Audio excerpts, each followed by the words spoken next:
तर मित्रांनो, आज आपण बघणार आहे Kubernetes पॉड आणि आज आपली एक फर्स्ट ॲप्लिकेशन आपण Kubernetesमध्ये डिप्लॉय पण करणार आहे. आज आपण एक Nginx ॲप्लिकेशन आज तुम्ही सगळे लोकं एक at the end of this video एक ॲप्लिकेशन आपण डिप्लॉय करू. आता आपण बघूया आजच्या टॉपिकमध्ये आपण काय-काय शिकणार आहे त्याचा एक पहिले ओव्हरव्ह्यू घेऊन. पहिलं आज बघूया की पॉड काय आहे? त्याच्यानंतर बघूया की मॅनिफेस्ट काय आहे?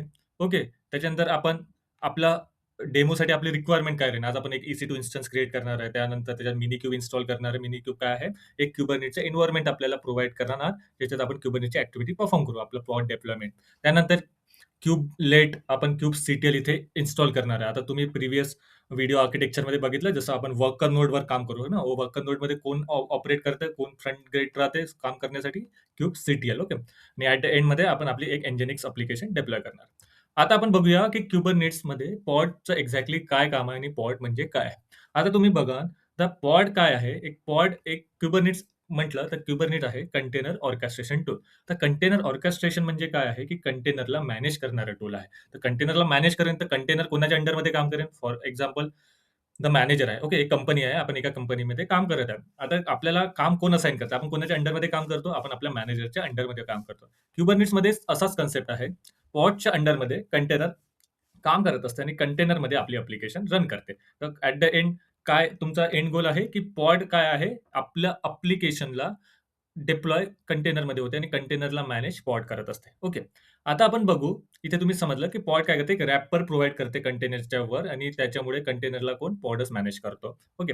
आता तुम्हाला माहीत पडलं, की पॉड एक्झॅक्टली करते काय? ओके. तर आता बघू, की मॅनिफेस्ट फाईल म्हणजे काय राहतात? मॅनिफेस्ट फाईल म्हणजे यालाच आपण म्हणू एक प्रकारे YAML फाईल. ही एक YAML फाईल राहते. आता जशी आपली टेक्स्ट फाईल राहते. तर टेक्स्ट फाईलमध्ये आपला डेटा राहते, आपल्याला काय करायचं आहे, काय नाही करायचं आहे, तसा डेटा राहते. आता आपण इथे YAML फाईल बघू, तर YAML फाईलमध्ये पण असाच डेटा दिला राहते. आता मी तुम्हाला एक YAML फाईल दाखवतो पॉडची. तुम्हाला एक मी ते पॉडची YAML फाईल उघडून ठेवली आहे. आपल्याला काही पण डिप्लॉय करायचं असेल Kubernetesमध्ये, तर आपल्याला एक YAML फाईल लिहावी लागते आणि त्याच्याद्वारे आपण काही पण ॲक्टिव्हिटी इथे परफॉर्म करू शकतो. आता इथे पॉडचं आपण YAML फाईल आहे. आता ही YAML फाईल आपण आज डिप्लॉय करणार आहे. ओके. तर इथे तुम्ही बघा, तर हे 4 बिग थिअरी म्हणजे आपण इथे समजू एक 4 रूल थिअरी आहे. त्यावर ही YAML फाईल काम करत असते. पहिला रूल काय आहे? पहिला रूल म्हणते API व्हर्जन प्रोव्हाईड करावं लागते. दुसरा रूल म्हणते काइंड. ओके. तिसरा रूल म्हणते मेटा डेटा आणि 4th रूल म्हणते स्पेसिफिकेशन. ओके. आपण जेव्हा हे कोड आपल्या सिस्टमवर लिहू, तेव्हा मी तुम्हाला हा पूर्ण एक्सप्लेन करीन, की हा एक्झॅक्टली पॉडचा स्पेसिफिकेशन हा डेटामध्ये एक्झॅक्टली काय मेन्शन केलंय. ओके. आता आपण आता बघूया, की आपला आजचा टास्क कसा परफॉर्म करायचा. ओके. आज आपण काय करू, आज Nginx ॲप्लिकेशन डिप्लॉय करू. त्याच्यासाठी आपण पहिले एक EC2 इन्स्टन्स क्रिएट करू. आता kubectl एक EC2 इन्स्टन्स आपण रेडी करतो म्हटलं, त्याचे पण काही एक मिनिमल स्पेसिफिकेशन राहतात. तर त्या प्रकारे आपल्याला एक इन्स्टन्स बनवावा लागेल. आता एक मी इन्स्टन्स इथे तुमच्यासमोर क्रिएट करतो आणि तुम्ही पण एक इन्स्टन्स क्रिएट करू शकता. आता आपल्याला pod app pod Nginx. Okay. Nginxचा पॉड आता आपण आणि करणार आहे. ओके. लिनक्सची मशीन ठेवू आपण. ओके. इथे आपल्याला मिनिमम ठेवावं लागेल. आपण मिनिक्यूब इन्स्टॉल करत आहेत, तर इथे आपण T2 मीडियम ठेवू. ते आपल्या 2 CPU आणि 4 GB रॅम मिनिमम रिक्वायरमेंट असते आणि without keeper let's proceed with that. इथे आपण हे करून टाकू 30 GB स्टोरेज थोडी जास्त देऊन देऊ, नाहीतर आपला सिस्टम हँग होऊ शकतं. ओके. चला आता इथे विथआऊट कीपरने मी इथे प्रोसीड करत आहे. आता आपला एक इन्स्टन्स आपण इथे रेडी होतं. ओके. तर इथे इन्स्टन्स रेडी होऊन राहिला आहे आपला. ओके. आता इन्स्टन्स ओके. आता आपला इन्स्टन्स इथे रनिंग स्टेटमध्ये आहे. स्टेटस इनिशियलाइज व्हायचा आहे. चला आपण याला पहिले SSH करून घेऊ. आपण याला कनेक्ट करून घेऊ.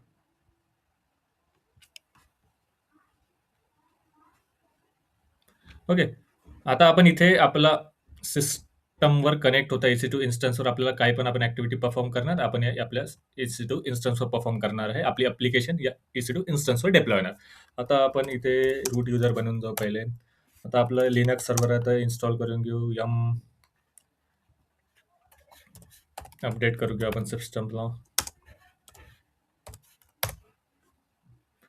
आता पहा, आता आपण जे पण मिनिक्यूब इन्स्टॉल करणार आहे, ते आपण करू डॉकरच्या ड्रायव्हरवर इन्स्टॉल करू. ओके. डॉकरच्या ड्रायव्हरवर इन्स्टॉल केलं, तर आपल्या टॉप ऑफ द कंटेनरवर आपला पॉड आपले ॲप्लिकेशन रन होणार आहे. ओके. तर आपण इथे आपण इन्स्टॉल करून टाकू डॉकर पहिले. तुम्ही या सगळ्या कमांड लिहून ठेवून देऊ शकता. तुम्हाला फ्युचर रेफरन्ससाठी ईझी जाणार, की एक मिनिक्यूब सर्व्हर कसं सेटअप करावं लागते. कारण की जेव्हा मी माझ्या इनिशियल लर्निंग फेजमध्ये होतो, मला खूप मेहनत करावी लागली, की एक मिनी क्यूबचं सेटअप कसं होते, काय होते, असा मला एक डिटेल व्हिडिओ कुठेच नव्हता मिळाला, जेव्हा मी माझ्या लर्निंग फेजमध्ये होतो, की मला वाटलं, की आता एक जो पण त्याच्या करिअरच्या किंवा लाईफच्या एकदम लर्निंग फेजमध्ये आहे, त्याला ही गोष्ट समजायला पाहिजे, की एक मिनी क्यूब सेटअप कसा होतो, त्या एन्व्हायर्नमेंटमध्ये आपण काम कसं करतो. इथे तर आपण AWSची पण मॅनेज सर्व्हिस आहे, पण ही आपण आपण स्वतः पण याला मॅनेज करणार आहे. आपण स्वतःचं क्लस्टर क्रिएट करणार आहे. त्यामध्ये आपलं वर्कर नोड, मास्टर नोड राहणार आहे आणि त्यावर आपली ॲप्लिकेशन डिप्लॉय होणार आहे. आता इथे आपलं डॉकर इन्स्टॉल झालं. आता डॉकरला आपण अपडेट करू आता. सिस्टम डॉकरला स्टार्ट करून टाकू आता आपण. मग आता डॉकरला इनेबल करून टाकू. System CTL enable Docker.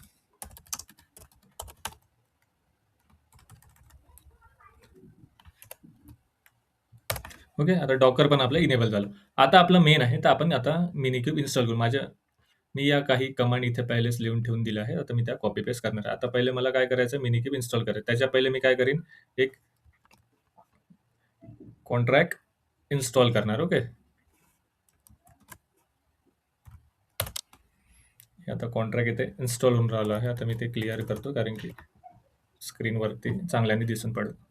आता दुसरं काय आहे, आता दुसरं बघू. तर आता आपण इथे इन्स्टॉल करणार आहे मिनीक्यूब. आता तुम्ही मिनीक्यूबचे पण डॉक्युमेंटेशन आहे, की मिनीक्यूब कसं इन्स्टॉल करणार. तुम्ही जर Googleवर सर्च केलं हाऊ टू इन्स्टॉल मिनीक्यूब, तर तिथे पण तुम्हाला ते डॉक्युमेंटेशन मिळून जाणार. ते मिनीक्यूब इन्स्टॉल होतं. आता आपण मिनीक्यूबला स्टार्ट करू. ओके. आपण मिनीक्यूबला स्टार्ट करणार आहे. आता आपण मिनीक्यूबला स्टार्ट करण्यासाठी ही आपली कमांड राहील, सुडो इन्स्टॉल. त्याच्यासाठी आपल्याला हे मिनीक्यूब लिनक्स आता हे इन्स्टॉल झालं आणि आता आपण त्यावर आपलं मिनीक्यूब इन्स्टॉल झाल्यावर आपण इथे स्टार्ट करून टाकू. आता इथे तुम्ही बघायला ड्रायव्हर, कारण की का बरं आपण क्यूबर डॉकर इन्स्टॉल केलं, कारण की आपला ड्रायव्हर कोणता आहे, डॉकर आहे. ओके. तर तुम्हाला हे लक्षात आलं असेल आपण का बरं डॉकर पहिले इन्स्टॉल केलं. इथे तुम्ही बघा तर माझं मिनी क्यूब आता इथे काय करत आहे, एक आपलं क्युबरनेटचं क्लस्टर बनवून राहिलं. आता मिनी क्यूब क्लस्टर म्हणजे क्युबरनेटचं क्लस्टर, हे आपलं एन्व्हायरमेंट प्रोव्हाइड करते. आता इथे तुम्ही इथे बघत असाल, की कोणतं व्हर्जन आहे आपलं क्लस्टरचं, क्लस्टर व्हर्जन 1.3. हा क्वेश्चन इंटरव्ह्यूमध्ये तुम्हाला विचारला जाणार. तुमचं क्लस्टरचं लेटेस्ट व्हर्जन कोणतं आहे? तुम्ही कोणतं व्हर्जन यूज करता? आता तुम्हाला हे माहीत पडलं पाहिजे, की तुम्ही कोणतं क्लस्टर बनवून राहिले, काय करून राहिले, कोणतं व्हर्जन आहे. आता इथे करा डॉकर कंटेनर. आता डॉकर कंटेनरवर आपलं सीपीयू किती आहे? 2 सीपीयू आणि मेमरी किती आहे? आपली आहे 30,000, म्हणजे 3 जीबी आपली मेमरी आहे. आता आपलं कंटेनर इथे क्रिएट होत आहे. ओके. आता तुम्ही इथे बघा, इथे यांनी हे केलं आहे, की आता आपला Kuberneteचा क्लस्टर बनण्यासाठी आता डॉकर कंटेनर बनला. आता आपला क्लस्टर इथे प्रिपेअर होत आहे. ऑन द टॉप ऑफ कोणावर? डॉकरवर. ओके. इथे तुम्ही हे बघा, तर इथे तुम्हाला एकदम दिसून जाईल. आता आपलं क्लस्टर नेटवर्क इंटरफेस आणि आपला क्लस्टर रेडी झाला आहे. आता आपल्याला आपलं क्लस्टर तर बनलं. आता kubectl, आता आपल्याला माहित आहे, की माझ्याकडे वर्कर नोड आहे, आता मास्टर नोड आहे. आता मला तर त्याच्यासोबत कम्युनिकेट करण्यासाठी तर काही लागेल ना. आता kubectl आपण काल डिस्कस केलं होतं त्या प्रिव्हियस व्हिडिओमध्ये. तर आपल्याला माहिती आहे, की आपल्याला kubectlची पण गरज आहे. आता आपण काय करू, पहिले kubectl इन्स्टॉल करू, की आपल्याला कम्युनिकेट करायचं आहे सिस्टमसोबत. तर आपल्याला kubectl काय करावं लागेल, इन्स्टॉल करावं लागेल. ओके. तर आपण पहिले kubectl इन्स्टॉल करू. माझं इथे kubectl इन्स्टॉल झालं आहे. आता kubectl ला परमिशन्स देऊ.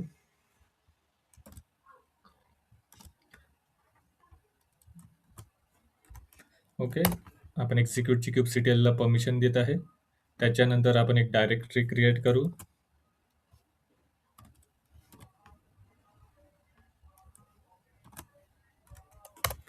एक डायरेक्टरी क्रिएट झाल्यावर त्याला आपण त्या प्रॉपर डायरेक्टरीमध्ये कॉपी करू. आता कॉपी केल्यावर आपण त्याला त्या पाथवर एक्सपोर्ट करू.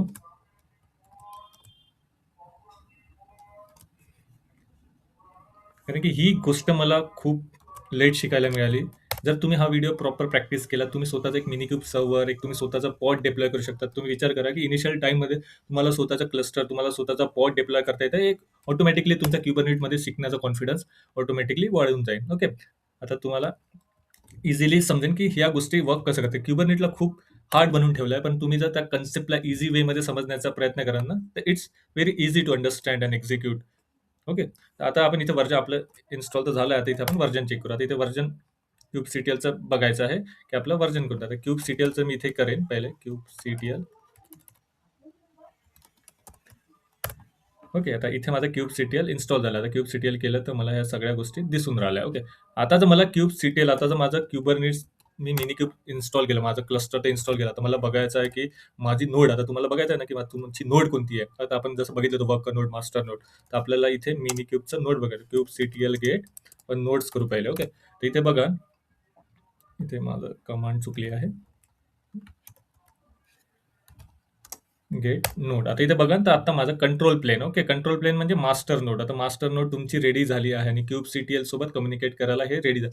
आता आपलं मेन काय आणि आपण इथे एलएस करू तर आपल्याला kubectl ते इन्स्टॉल झालेलं दिसेल. आता आपलं मेन काम आहे. आता आपण आपली ॲप्लिकेशन डिप्लॉय करायची. आपला पॉड आपल्याला डिप्लॉय आता आपण काय करू, एक YAML फाईल बनवू. आता काय करू, एक YAML फाईल बनवू vi pod.yaml.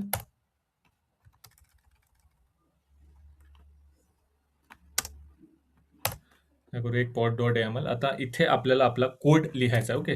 तर इथे कोड लिहिण्यासाठी पहिले आता तुम्हाला हा कोड समजणं लागेल. ओके. आता आपण इथे या कोडला पहिले डिस्कस करू, की या कोडमध्ये एक्झॅक्ट आहे. आता मी जर इथे बघेन तर इथे बघा, इथे 4 रूल थेरी जसं तुम्हाला म्हटलंय, की एपीआय, व्हर्जन, काइंड, मेटाडेटा आणि स्पेक्स या 4 कोणता पण तुम्ही YAML फाईल बनवा. ही 4 रूल थेरीचा उपयोग होणार आहे. एपीआय व्हर्जनमध्ये आपण व्हर्जन डिफाईन करतो. काइंड म्हणजे आता काइंड म्हणजे तुम्हाला काय बनवायचं आहे. आता तुम्हाला काय बनवायचं आहे, पॉड बनवायचा आहे. तुम्हाला काय बनवायची आहे, सर्व्हिस बनवायची आहे. तुम्हाला काय बनवायचं आहे, एक इंग्रेस कंट्रोलर बनवायचं आहे. तुम्हाला काही पण बनवायचं असेल, डिप्लॉयमेंट बनवायचं असेल, तर काइंडमध्ये तुम्ही जे बनवत आहे त्याचं नाव येणार. मेटाडेटामध्ये आपण इथे मेन्शन केलं आहे, की आपलं पॉड कोणता आहे, Nginx पॉड आहे. स्पेसिफिकेशनमध्ये आपण कंटेनरचा देऊ. कंटेनरच्या अंदर काय आपली ॲप्लिकेशन आहे. पण आपली कंटेनर कोणता आहे, Nginx कंटेनर. ते कोणत्या इमेजपासून बनत आहे, कंटेनरचं नाव काय देत आहे, आपण Nginx आणि कंटेनरचं इमेज काय आहे, Nginx 1.42 आणि आपला ॲप्लिकेशन कशावर एक्सपोज होणार आहे, 8080 वर. ओके. तर हे तुम्हाला समजलं असेल. इथे कंटेनरचा डेटा आहे, हा पॉडचा डेटा आहे. ओके. पॉडच्या अंदर कंटेनर आहे. आता आपण याला सेव्ह करून आपला पहिली ॲप्लिकेशन डिप्लॉय करू. आता आपली एलएस बघा, तर आता एलएसमध्ये आपला pod.yaml दिसत आहे. आता आपण kubectlचा यूज करून आपलं पॉड डिप्लॉय करू. kubectl क्रिएट -f म्हणजे माझ्या फाईलचं नाव मला द्यावं लागेल आणि फाईलचं नाव काय आहे, YAML. तर इथे मी बघीन तर माझा पॉड क्रिएट झाला आहे. तर तुम्ही बघा तर माझा पहिला पॉड क्रिएट झाला आहे. आपण आपली पहिली ॲप्लिकेशन डिप्लॉय केली आहे. आता आपण काय करू, kubectl डिस्क्राईब काय करायचं, पॉडचं नाव काय आहे, Nginx. ओके. आता इथे डिस्क्राईब जेव्हा कराल, आता काय याच्यात काय चुकीचं दिलं आहे, डिस्क्राईब पण काय डिस्क्राईब करत आहे, पॉड. तर पॉड तर लिहावं लागेल आपल्याला. तर पॉड कोणता आहे, Nginx. आता तुम्ही बघा इथे आपला पॉडचा डेटा पूर्ण इथे आला. नाव काय पॉडचं, Nginx. नेम स्पेस काय आहे, डिफॉल्ट. ओके. आपलं नोड कोणता आहे, मिनिक्यूब. ओके. आता त्याची आयपी कोणती आहे, पॉडची आयपी. पॉडची आयपी तुम्हाला इथे बघायला मिळेल. इथे पूर्ण कंटेनरचा डेटा, कंटेनरची आयडी काय आहे, इमेज काय आहे, पोर्ट कोणता आहे, कोणत्या पोर्टवर रनिंग आहे. ओके. त्याचा डेटा कुठे माउंट झाला आहे, सगळं इथे व्हॉल्यूम काय आहे, कंडिशन्स काय आहे, क्लासेस कोणते आहे. तर इथे तुम्हाला सगळे इव्हेंट्स बघायला मिळेल. ओके. काय-काय इव्हेंट झालं, पहिले शेड्यूल झालं, मग पोलिंग झालं, पूल झालं, क्रिएट झालं, मग झालं स्टार्ट झालं. ओके. अशी आपलं सायकल, याला आपण लाईफ सायकल ऑफ पॉड पण म्हणू शकतो. आपलं पहिलं मिनिक्यूब झालं, मग इमेज पूल केली, मग सक्सेसफुल इमेज पूल झाल्यावर मग आपली इमेज बनली, मग कंटेनर क्रिएट झालं, मग कंटेनर स्टार्ट झालं. ओके गाईज, आणि कॉंग्रॅच्युलेशन, आज तुम्ही तुमचा पहिला पॉड, पहिली आपली Nginx ॲप्लिकेशन डिप्लॉय केली आहे. जर तुम्हाला हा व्हिडिओ व्हॅल्युएबल वाटत असेल आणि तुमच्या लाईफमध्ये काही पण व्हॅल्यू ॲड होत असेल, तर चॅनलला लाईक, शेअर आणि सबस्क्राईब जरूर करा. Thank you so much.